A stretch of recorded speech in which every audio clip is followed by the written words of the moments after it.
मग वडिलांनी माझे वडील पण निगेटिव्ह होते पहिले, तेव्हा ब्रिटिशांची सत्ता होती. तर ब्रिटिश तेव्हा माझं शिक्षण चंद्रकांत कानू खंबे. आता त्याच्यानंतर मी 7वी शिरगावला पास झालो आणि तिथनं वडिलांनी मला युनायटेड इंग्लिश स्कूलमध्ये चिपळूणला नेऊन ठेवलं. युनायटेड इंग्लिश स्कूलमध्ये 3-4 महिने झाले होते. मी एकटाच झालो. दुसऱ्या भरतीवाले आले होते चिपळूणला. तर मला विचार मी भरती होणार काय, तर मी म्हटलं मी भरती होणार आहे. मी आता युनायटेड इंग्लिश स्कूलमध्ये आहे. 3 महिने झालेत मला. त्याच्यानंतर मग त्यांनी काय केलं, मग आम्हाला भरती करायचं आहे मिलिटरीमध्ये. तर ते 3-4 मुलं आम्हाला घेतली आणि कराडला आम्हाला घेऊन गेले.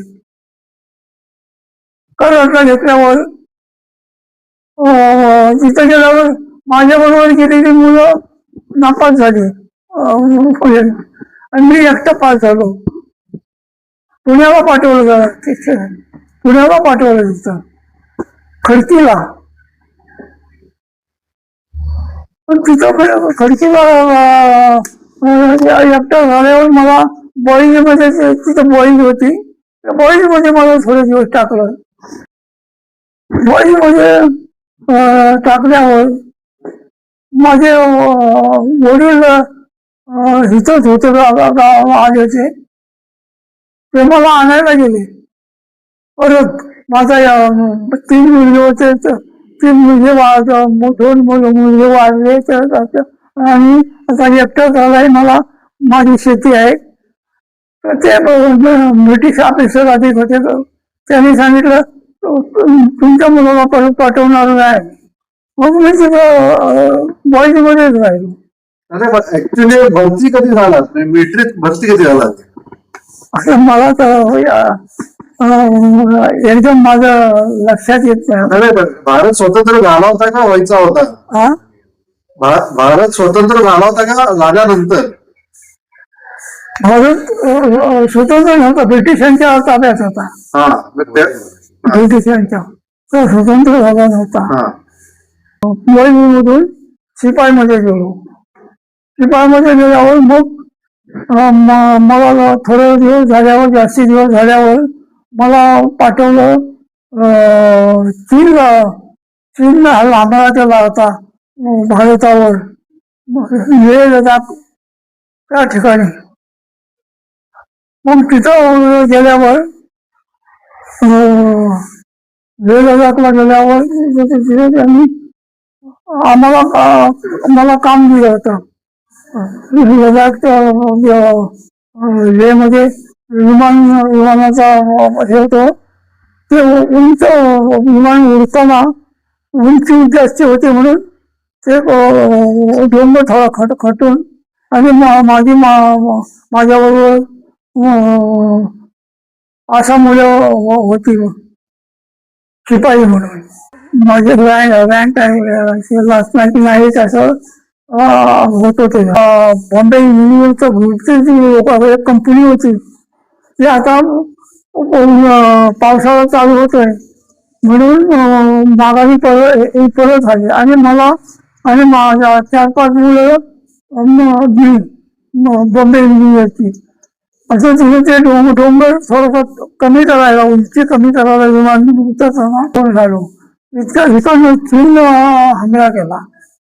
तिथं खड्डा असेल किंवा मग आम्ही हे थोडस ब्लास्टिंग करून तोडायचं. चीन परत गेले. ते चीनचे लोक परत गेले. त्यांचं काही काम झालं नाही. आम्ही जास्तीत जास्त मला काय ठेवलं नाही तिथं. मला मग तिकडून मला खडकीला पाठवलं. आमचं सेंटर खडकी होतं, बॉम्बे इंजिनिअरिंग ग्रुप. शिकवायला मुलांना शिकवलं. मग जी मुलं येतील, लहान मुलं त्यांना बॉईजची त्यांना फिजिकल ट्रेनिंग आपले त्यांना ते हे द्यायचे, ट्रेनिंग द्यायचं आणि त्यांना माहिती द्यायची की व्यायाम करायला शिकवायचं, पीटी शिकवायला, धावायला पळायला शिकवायचं. हेच माझं काम होतं तिथं. तर डिसेंबर 1970ला रिटायर झालो 19. आणि तिथपासून मग रिटायर झाल्यावर मी गावालाच होतो इथे.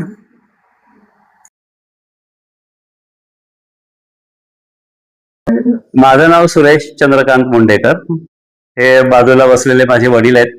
साधारण 100च्या आसपास वय आहे त्यांचं. आणि 1946 मध्ये ते ब्रिटिश आर्मीमध्ये भरती झाले 16.5 वर्ष वय असताना. त्याच्यामुळे त्यांना बॉईज मध्ये घेतलं आणि नंतर मग रेग्युलर सर्व्हिसमध्ये त्यांनी पुढे 24 वर्ष आर्मीची सेवा केली. ह्या आर्मीच्या पिरियडमध्ये त्यांना 1962च्या वॉरमध्ये होते ते.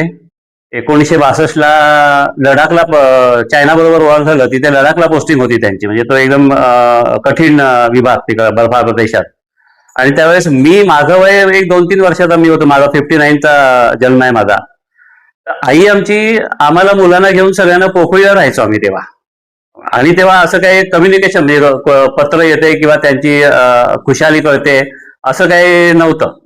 अशा वेळेला म्हणजे नेमकं काय चाललंय, लढाई सुरू झाले, आपले पती तिकडे लडाखला आहेत एवढीच माहिती होती. बाकी काय चाललंय ते युद्ध संपेपर्यंत अगदी आई आमची नेहमी टेन्शन मध्ये असायची, असं मला माझ्या मोठ्या बहिणीने नंतर सांगितलं, कारण मी तेव्हा लहान होतो.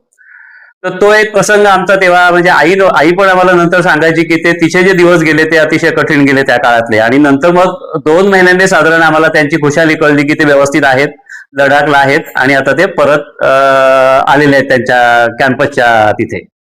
असे काही आर्मीचे प्रसंग होते. नंतर ते बेसिकली ते स्पोर्ट्समन म्हणून जास्त आर्मीमध्ये वावरले. आणि नागपूरला साधारण 65-66च्या दरम्यान आम्ही नागपूरला सगळे विथ फॅमिली त्यांच्याबरोबर होतो तिकडे.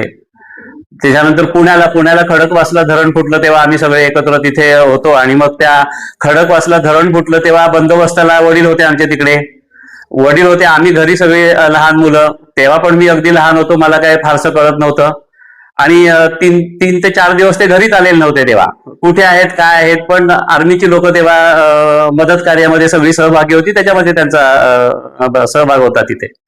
असं एकूण त्यांचं पूर्ण. आणि मग मध्ये जेव्हा सुट्टीवर यायचे वर्षातून किंवा 2 वर्षांनी जेव्हा सुट्टीवर गावाला यायचे, तेव्हा त्यांचं असं होतं की आर्मीमधून सुट्टीवर आल्यावर गावामध्ये पण त्यांचा सहभाग, प्रत्येक कामामध्ये गावची जेवढी काय कामं आहेत त्या प्रत्येक कामामध्ये त्यांचा अगदी सक्रिय सहभाग असायचा. कुठे मिटिंग असू दे, कुठे काय कोणाचं डिस्प्यूट असू दे ते सोडवायला, कुठे काय अडचणी येतात तर तिथे बोलायला. म्हणजे गावामध्ये त्यांनी आर्मीची सर्व्हिस करून पण गावाशी रिलेटेड त्यांनी आपली नाळ तोडलीच नाही. म्हणजे प्रत्येक वेळेला आले की त्याचा जास्तीत जास्त वेळ हा गावाच्या लोकांच्या सहभागात म्हणजे होणारी जी काही कामं असतात त्याच्यात संपूर्ण सक्रिय सहभाग देऊन त्यांनी ती कामं अगदी आवडीनं करायची. आणि म्हणून आज गावात त्यांचं नाव म्हणजे चांगलं परिचित आहे, एक चांगलं व्यक्तिमत्व किंवा गावासाठी खूप चांगलं योगदान केलेलं व्यक्तिमत्व म्हणूनच गावामध्ये ते त्यांची ओळख आहे आता. आणि त्यांच्या ओळखीचा फायदा आता आम्हाला पण होतोय. म्हणजे आम्हाला पण साधारण त्यांचा तो तसा असल्यामुळे सगळा परिचय की आम्ही त्यांची मुलं म्हणून गावाला आम्हाला पण थोडं वेगळ्या दृष्टिकोनातून किंवा आदराच्या भावनेतून लोक आमच्याकडे पण बघतात असं. आणि आम्ही पण आता त्यांच्या पाठीवर तो थोडा वारसा चालवायचा त्या पद्धतीनं आम्ही पण गावात आता थोडंसं बऱ्यापैकी. म्हणजे मी मुंबईला सर्व्हिसला होतो, रिटायर झाल्यानंतर मी आता इथे आलेलो आहे. आणि जेवढं शक्य होईल तेवढा गावामध्ये वेळ देण्याचा मी पण स्वतः प्रयत्न करतो असं. आणि आता मी एक छोटासा व्यवसाय इकडे चालू केलाय. माझ्याकडे बारामती अॅग्रो ही कंपनी आहे बारामतीला. त्यांचं कॅटल आणि पोल्ट्री फीड त्याची डिस्ट्रीब्युशनशिप मी इकडे घेतली आहे. पूर्ण रत्नागिरी जिल्हा मला मिळालेला आहे. आणि त्या डिस्ट्रीब्युशन ती गेली 15 वर्षापासून माझ्याकडे आहे. मी तिकडे जॉबला असताना मी ही डिस्ट्रीब्युशनशिप घेतली. आणि आता तेव्हा मी पार्ट टाइम म्हणजे पूर्ण इन्व्हॉल्व नव्हतो या ऍक्टिव्हिटीमध्ये. आता मी फुल टाइम इन्व्हॉल्व झालो. रिटायर झाल्यानंतर एकतर वडिलांना म्हणजे ते माझ्या बरोबर आहे तिथे आणि मी ही ऍक्टिव्हिटी असल्यामुळे मी पूर्ण वेळ बिझी आहे त्याच्यामध्ये. आणि मग माझा त्याच्यामध्ये वेळ जातो. थोडीफार शेतकऱ्यांशी बऱ्यापैकी संबंध येतो ह्या ज्या फील्डमध्ये आहे, पोल्ट्री आणि कॅटल ह्या फील्डमध्ये असल्यामुळे बऱ्याचशा शेतकऱ्यांशी संबंध येतो, त्यांच्या पण अडचणी करतात, तर त्या बऱ्याचशा वेळेला कंपनीकडे पण आम्ही मांडून त्यांच्यासाठी काय सहकार्य होईल का असा पण प्रयत्न करतो. आणि तो व्यवसाय माझा चालू आहे माझ्या रिटायरमेंट नंतर. पण आता या वयातही त्यांची तब्येत बघतात, ह्या मिलिटरीत सर्व्हिस केलं. हा हा हा आम्ही 100 वर्ष त्यांचं अजून पण तुम्ही आश्चर्य कराल की त्यांचा जेवायचा टाइम दुपारी 1:30चा आहे, तर 1:15ला जर वाढलं तर ते जेवत नाहीत. म्हणजे ते घड्याळात बघून सांगतात की माझी 15 मिनिटं बाकी आहेत, तर मी 1:30लाच जेवणार. आणि रोज 1 किलोमीटर चालतात आज पण ते. आता जर रोज 1 किलोमीटर ती डिसिप्लिन त्यांनी मेंटेन केली आता पण. अच्छा, थोडंसं ड्रिंक पण घेतात, पण ते ड्रिंक किती, आपण चमच्याने लहान मुलाला औषध देतो एवढंच. तर मी कधी कधी म्हणतो, मी ड्रिंक घेत नाही, पण मी त्यांना कधी कधी म्हणतो एवढं घेऊन काय होत, म्हणजे घेतल्यासारखं तरी वाटायला पाहिजे. तर नाही म्हणतात, लिमिट नाही क्रॉस करायची. म्हणजे आता पण ती सेन्स आहे त्यांना की ती लिमिट नाही क्रॉस करायची, असं आता पण मला ते सांगतात. काम केलं तर मुळात शिस्त हा हा हा हा ती आता पण आहे. आता पण आहे. आता जर पाऊस पडला म्हणून त्यांना मी जर बाहेर पाठवलं नाही, की त्यांचा जो राऊंड मारतात त्याला, तर ते हे जिने 4-5 वेळा चढून उतरतात. मी ते करणारच ते, कारण ते नाही केलं तर ते म्हणे माझे मग पाय दुखतात. मी जर हे नाही केलं तर मी आता पण मेंटेन करतात हे. आणि करतात म्हणजे करतातच, हे फक्त सांगण्यासाठी असं नव्हे, ते करतातच. आता नाही पाठवलं तर ते वरती त्यांचं चालू आहे लॉकडाऊन तिकडे. म्हणजे ह्या वयात पण त्यांना ती अजून सेन्स आहे की मला हे करायचं आहे, किंवा मला ऍक्टिव्ह राहण्यासाठी मला हे सगळं गरजेचं आहे, हे भान त्यांना अजून पण आहे. आणि करतात ते, प्रामाणिकपणे करतात. दिनक्रम साधारण सकाळी 6ला उठतात बरोबर. सकाळी 6ला उठले की देवपूजेसाठी लागणारी फुलं जाऊन काढून आणतात पहिलं. त्याच्यात जर आम्ही समजा कुठे झोपून राहिलेलो असेल तर पहिले येऊन आम्हाला उठवतात की वेळ झाली, तुम्ही अजून का उठलात नाही. ते झाल्यानंतर त्यांचं ते देवपूजेची फुलं आणून दिली की त्यांना आंघोळी गरम पाणी आम्ही करून द्यायचं. ते आंघोळ झाली की ते त्यांची देवपूजा करणार. मग त्यांचा 8:30ला बरोबर ब्रेकफास्टचा टाइम आहे. त्या 8:30ला त्यांना ब्रेकफास्ट पाहिजे. तो 8:30 ते 8:40 झाले तर ते त्यांना आवडत नाही त्याला, ते म्हणजे ती टाइम तो मेंटेन करतात इथे बसून. 8:30ला जेवण झालं की मग कुठेतरी बाहेर राऊंड मारायला जातात. आमची बाग आहे एक आंब्याची छोटीशी, तिकडे एक राऊंड मारून येणार. म्हणजे साधारण 1 किलोमीटर ते सहज. आणि कुणाची आमच्या मदतीची गरज नाही लागत त्यांना. ती हातात काठी मिळाली की तेवढं जाऊन ते बागेत एक राऊंड मारून आले की तोपर्यंत 11 वाजतात. आणि नंतर मग थोडा आराम करतात. आल्यावर 1:30 वाजता त्यांना दुपारचं जेवण. 1:30चं जेवण झालं की पुन्हा थोडा आराम करतात. संध्याकाळी 5ला पुन्हा एक राऊंड घेतात. बाहेर पाऊस असेल किंवा आणखी काही अडचण असेल तर घरात ह्या स्टेअरकेस अपडाऊन करायच्या 4-5 केला ते करतात. रात्री बरोबर 8:30ला त्यांना जेवण पाहिजे. 8:30ला जेवले की 9:30ला बरोबर ते झोपायला जातात. तोपर्यंत जाणार नाहीत. म्हणजे इथे बसून मग आम्ही थोडंफार गप्पा मारतो. मग मी कधी कधी कंटाळा, मी थोडा माझ्या कामातून पण मी रोज त्यांना 1 ते 1.5 तास फक्त त्यांच्याशी, ते काय बोलतील ते ऐकायचं आणि त्यांच्याशी थोडं आपलं शेअरिंग करायचं. तेवढं त्यांना समाधान मिळतं की बाबा मुलगा माझ्या बरोबर बसला. कारण आता त्यांच्या एजचं कोणीच नाही. त्यांची करमणूक कशी होणार, म्हणजे एकटेच बसलेले असतात. दिवसा मला ते पॉसिबल होत नाही. पण मी रोज संध्याकाळी माझं ऑफिस मी बंद केलं, वरती छोटंसं ऑफिस आहे माझं, ते बंद केलं की मी ह्यांच्याबरोबर 1.5 तास बसतो. गप्पा म्हणण्यापेक्षा ते जे काय बोलतात ते ऐकायचं, त्यांच्या आठवणी सांगतात ते ऐकायच्या. थोडंफार आपण त्याच्यामध्ये शेअरिंग करायचं. त्यांचा वेळ चांगला जातो, ते खुश होतात आणि आपल्याला पण समाधान मिळतं की बाबा अजून आहे. आता आता गरमी ह्या वर्षी जास्त होती बघा. गरमी जास्त होती. सगळ्या आम्हाला प्रॉब्लेम आले, म्हणजे ह्या एज मध्ये असून पण त्या गरमीचा त्रास आम्हाला झाला. ह्यांच्यासाठी काही प्रॉब्लेम नाही, म्हणजे काय नाही, ऍब्सोल्युटली वेल. म्हणजे कुठे काय तब्येतीचा माझा इश्यू आहे. वेगळ्या ठिकाणी काम केलं तर शरीर एवढं मजबूत सगळीकडे फिरून आणि ते मे बी स्पोर्ट्समन होते, तो एक त्यांचा बेनिफिट असेल त्यांना, त्या एक्सरसाइजची वगैरे नेहमीची सवय. आणि प्रत्येक गोष्ट डिसिप्लिन मध्ये करतात. म्हणजे आज पण काय करायचं झालं तर ते कसं तरी काहीतरी करायचं अशी सवयच नाही. प्रत्येक ठिकाणी ती ती पद्धतशीरच झाली पाहिजे, ती त्याचप्रमाणे झाली पाहिजे. नेटकेपणाची. हो ते कुणी भेटायला येणार आहे, तुम्ही तयार हो म्हटलं ना, तर आम्ही काय जाऊन तयार करायची गरज नाही. ते जाणार, आपला ड्रेस शोधून काढणार, घालणार आणि व्यवस्थित येऊन बसणार. तर आडनाव आमचं खरं, आम्ही मूळ गाव आमचं मुंडे, आणि आमचं आडनाव खांबे आडनाव. तर ह्यांच्या वडिलांनी त्यांना युनायटेड हायस्कूलला शिकण्यासाठी चिपळूणला राहायची व्यवस्था केली होती. ते चिपळूणला राहायचे तिथे. आणि चिपळूणला राहायचे तेव्हा मला वाटतं 45 की जे भरती झाली त्याच्या एक अगोदरच्या वर्षी, मे बी 1945 मध्ये प्लेगची साथ आली मोठी. आणि तेव्हा माणसं खूप मरायला लागली, तेव्हा काही इलाजच नव्हते म्हणजे प्लेगवर. आणि चिपळूणच रिकामं झालं त्यावेळेस. चिपळूण रिकामं झालं, मग हे पण ह्यांच्या गावी निघून आले इथे.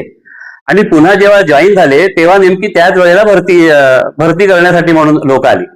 तर आता ती शाळेकडं मग ह्यांचा कल कमी आहे. तर ते भरती होताना ते सगळे ह्यांना मुंड्याचा म्हणून मुंडेकर, खांब्याचं फार कमी परिचय त्यांचा.